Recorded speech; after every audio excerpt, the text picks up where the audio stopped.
ವೀಕ್ಷಕರೇ, ಇದು ಹಾವೇರಿ ಜಿಲ್ಲೆಯ ರಾಣೆಬೆನ್ನೂರು ತಾಲೂಕಿನ ಎತ್ತಿನಹಳ್ಳಿ ಅಂತ ಒಂದು ಗ್ರಾಮ. ಈ ಗ್ರಾಮದಲ್ಲಿ ರಸ್ತೆ ಸಂಪರ್ಕ ನೋಡಿ ಯಾವ ರೀತಿ ಇದೆ. ಮಳೆ ಬಂದರೆ ಇದೆಲ್ಲ ಫುಲ್ ನೀರು. ಬೈಕ್ನವ್ರು ಬಂದ್ರಂದರೆ ಮುಗಿದೋಯ್ತು, ಹೊತ್ಕೊಂಡು ಬೀಳೋ ಆಟನೇ ಇಲ್ಲಿ.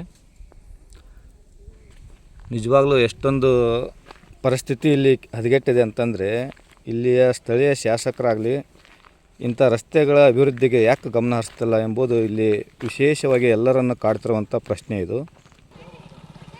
ನೋಡ್ರಿ, ಈಗ ಇಲ್ಲಿ ಬೈಕ್ ಬರ್ತಾ ಇದೆ, ಹೌದಾ? ಈ ರೀತಿ ಇಷ್ಟೊಂದು ಪ್ರಾಬ್ಲಮ್ ಇದೆ ಇಲ್ಲಿ.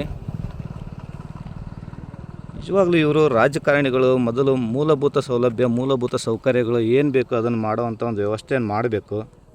ಅದನ್ನು ಬಿಟ್ಟು ರಸ್ತೆ ನೋಡ್ರಿ, ಈ ರೀತಿ ರಸ್ತೆ ಇದ್ದರೆ ಇಲ್ಲಿ ವಾಹನಗಳು, ದ್ವಿಚಕ್ರ ವಾಹನಕ್ಕೂ ತುಂಬ ಸಮಸ್ಯೆ ಕಾಡ್ತಾ ಇದೆ ಇಲ್ಲಿ.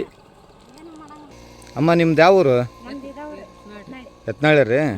ಏನಿದು ರಸ್ತೆ ಎಷ್ಟು ವರ್ಷ ಆಯ್ತು ಹಿಂಗಾಗಿ? 15 ವರ್ಷ ಆತನ್ರಿ ಹಿಂಗೈತ್ರಿ ಇದು. ಈಗ ಒಂದು 3 ವರ್ಷ ಆತು. 3 ವರ್ಷ ಆಗೈತ್ರಿ. ಮೊದಲು ಮಾಡಿಸಿದ್ರಿ ರೀ? ಮಾಡಿಸಿದ ಮೇಲೆ ಮತ್ತೆ ಈಗ ಹಿಂಗಾಗೈತಿ. ಮತ್ತೆ ಹೆಂಗ್ರಿ ಇದು ಹಿಂಗಾದ್ರೆ? ನೀವೆಲ್ಲ ಹೇಳ್ಬೇಕಾ? ಯಾರು ಎಮ್ ಎಲ್ ಎ ಬಂದವ್ರಿಗೆ? ಹೌದಮ್ಮ.